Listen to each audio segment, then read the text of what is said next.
Today we shall discuss two theorems, Cauchy inequality and Liverley's theorem. So first we discuss Cauchy inequality.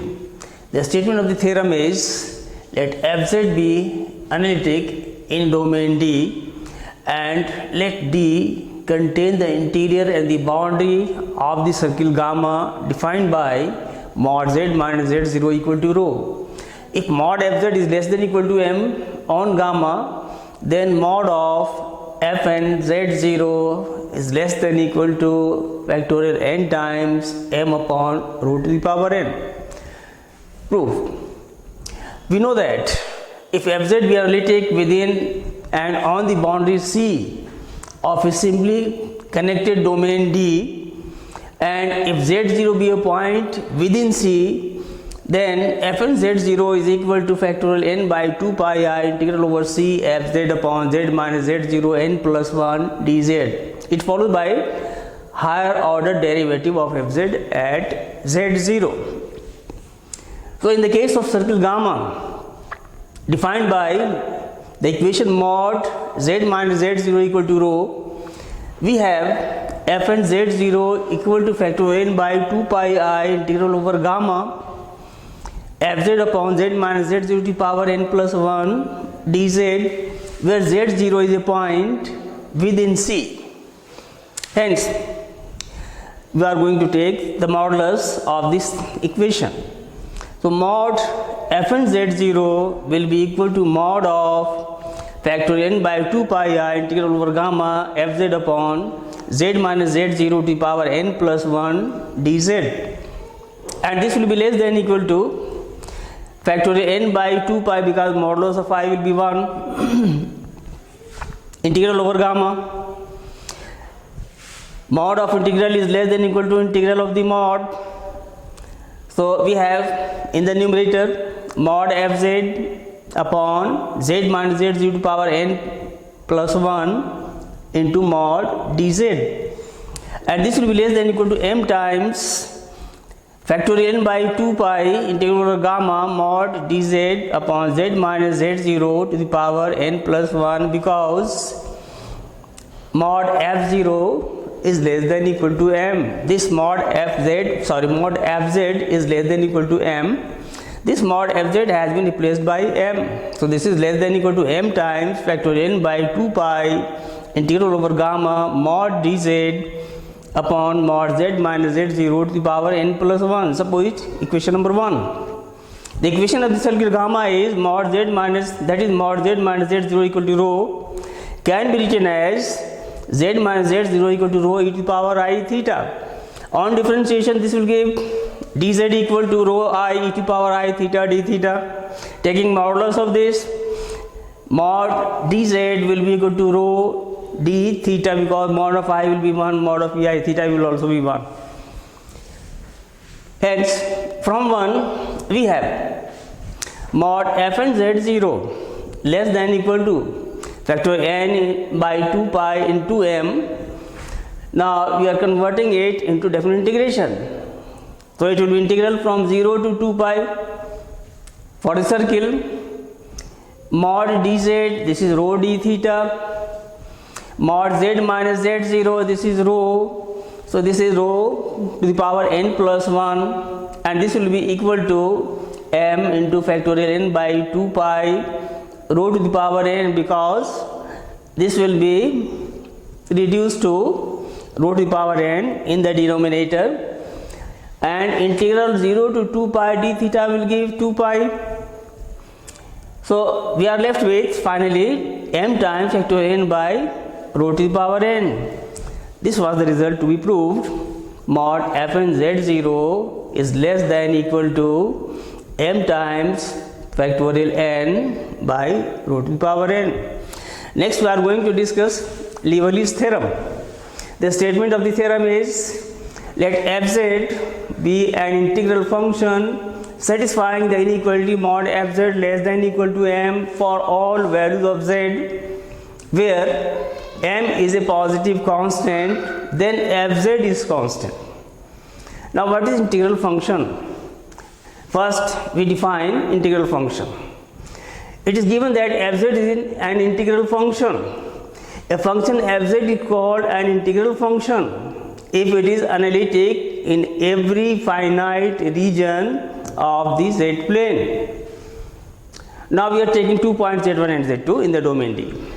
Let z1 and z2 be any 2 points in the z plane. Let C be a circle with center z1 and radius capital R such that the point z2 is interior to C. This is an interior point of this circle C.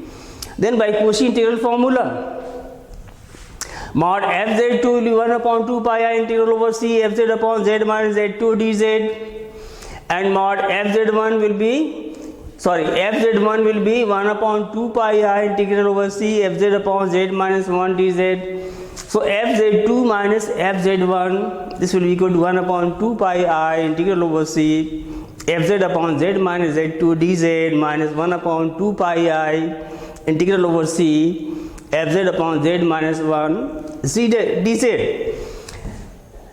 On some simplification, this gives equal to 1 upon 2 pi I integral over C fz dz is common. In the bracket it will be 1 upon z minus z2 minus 1 upon z minus z1, and this will be equal to 1 upon 2 pi I integral over C. In the denominator LCM is z minus z1 z minus z2, and the numerator will be z minus z1 minus z plus z2 fz dz. So this z2 minus z1, z will be cancelled out, z2 minus z1 is constant. So this is taken out of the sign of integration. So this is equal to z2 minus z1 upon 2 pi I integral over C fz dz by z minus z1 into z minus z2. Suppose equation number 1. We choose radius R, capital R, so large that mod z2 minus z1 is less than r by 2, the distance between z1 and z2. This is less than capital R by 2. Since mod z minus z1 equal to this equation of the circle C, we have, now we are going to find this expression mod z minus z2. This can be written as mod of z minus z1 minus z2 minus z1. We have added and subtracted z1, and this will be greater than equal to mod of z minus z1 minus mod of z2 minus z1.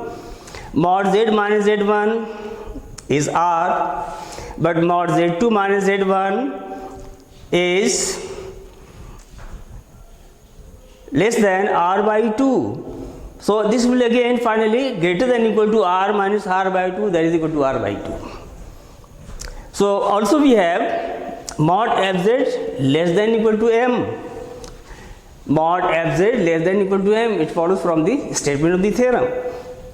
So we have, from 1 we get modulus of this mod fz2 minus fz1.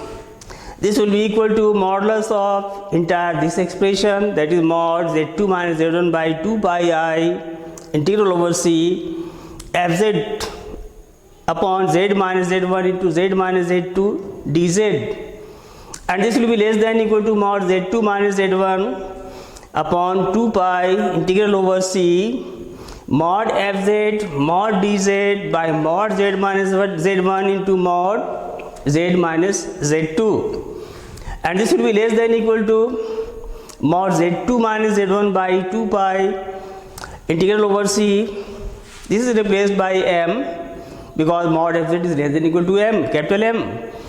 So integral over C m times mod dz upon r into r by 2, because mod z minus z1 is equal to r and mod z minus z2 is greater than r by 2. So 1 upon mod z minus z2 will be less than r by 2. So this has been replaced by r by 2. This is replaced by r. So we are left with equal to m mod z2 minus z1 upon 2 pi. These two will cancel out with these two. So in the denominator will be left with pi r square. Pi r square into 2 pi r. This is length of the curve. Integral mod dz over c. This will give the length of the curve c, that is the circle. Its circumference is 2 pi r. So this is equal to 2 times mod z2 minus z1 upon r into m. This pi will be cancelled out.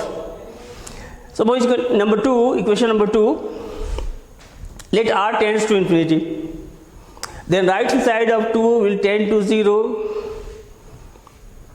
and we will be left with fz2 minus fz1 equal to 0, because modulus can never be negative, it cannot be less than 0. So fz2 minus fz1 will be equal to 0, that is fz2 is equal to fz1. It shows that fz is constant. Okay, thank you.